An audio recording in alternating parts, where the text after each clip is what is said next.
बहुत समय पहले की बात है। एक विशाल और समृद्ध राज्य था जिसके राजा का नाम राजा वीर केतु था। वह अत्यंत पराक्रमी, बुद्धिमान और धनवान था। उसकी वीरता के चर्चे दूर दूर तक होते थे। लेकिन समय के साथ उसके मन में एक ऐसा अहंकार जन्म लेने लगा जिसने उसके विवेक को ढक लिया। राजा अक्सर कहा करता था, मेरे राज्य में जो कुछ भी है वह मेरी शक्ति से है। मेरी अनुमति के बिना यहाँ पत्ता भी नहीं हिल सकता। दरबार में बैठे मंत्री उसकी हाँ में हाँ मिलाते। कोई भी उसे सच बताने का साहस नहीं करता था। एक दिन राज्य में एक वृद्ध संत आए। उन्होंने देखा कि महल के बाहर गरीब लोग भोजन और न्याय के लिए घंटों खड़े रहते हैं, जबकि राजा अपने वैभव में डूबा हुआ था। संत ने राजा से कहा, राजन, शक्ति और धन ईश्वर का दिया हुआ वरदान है। इनका उपयोग प्रजा की सेवा के लिए करो, अहंकार के लिए नहीं। राजा हंस पड़ा। संत, मुझे उपदेश मन दो। मैं अपनी किस्मत स्वयं लिखता हूँ। मुझे किसी भगवान की कृपा की आवश्यकता नहीं है। संत शांत स्वर में बोले, रावण भी यही सोचता था। उसका अंत तुम जानते ही हो।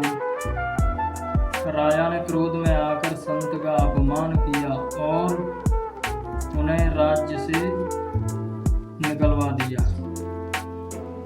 जाते जाते संत ने केवल इतना कहा, जिस दिन तुम्हें अपने सामर्थ्य पर सबसे अधिक गर्व होगा, उसी दिन तुम्हारा भ्रम टूट जाएगा।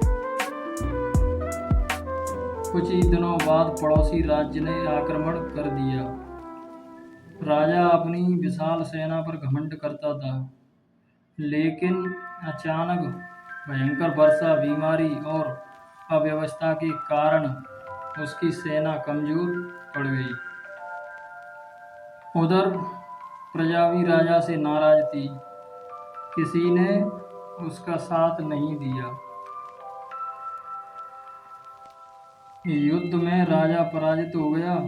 वह अपने कुछ सैनिकों के साथ जंगल की ओर भाग निकला। भूखा प्यासा राजा कई दिनों तक भटकता रहा। एक दिन वह एक छोटी सी झोपड़ी के सामने पहुंचा।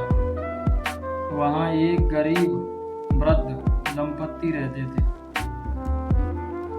उन्होंने राजा को पहचान नहीं पाया, फिर भी उसे पानी पिलाया, भोजन कराया और विश्राम करने दिया। राजा ने पूछा, तुमने एक अजनबी की इतनी सेवा क्यों की? वृद्ध मुस्कुराया और बोला, हमने बचपन से यही सीखा है कि हर अतिथि में भगवान का वास होता है। राजा की आंखें भर आईं।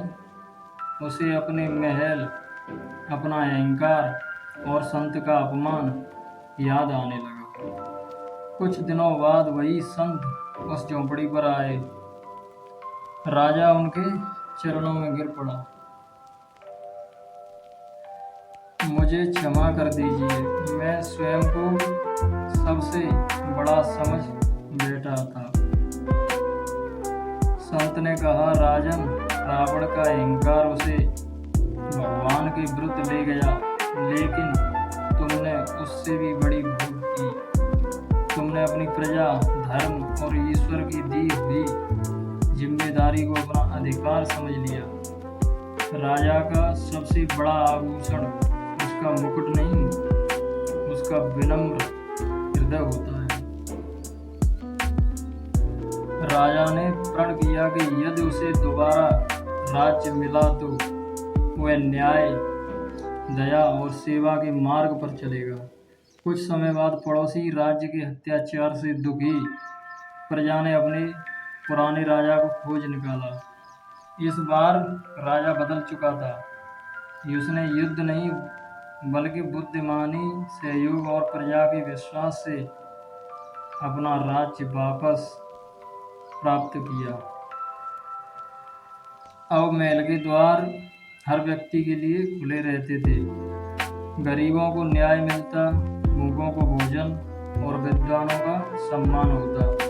राजा स्वयं प्रतिदिन मंदिर जाकर भगवान का धन्यवाद करता और कहता, जिसे अपने सामर्थ्य का अहंकार हो जाए उसका पतन निश्चित है।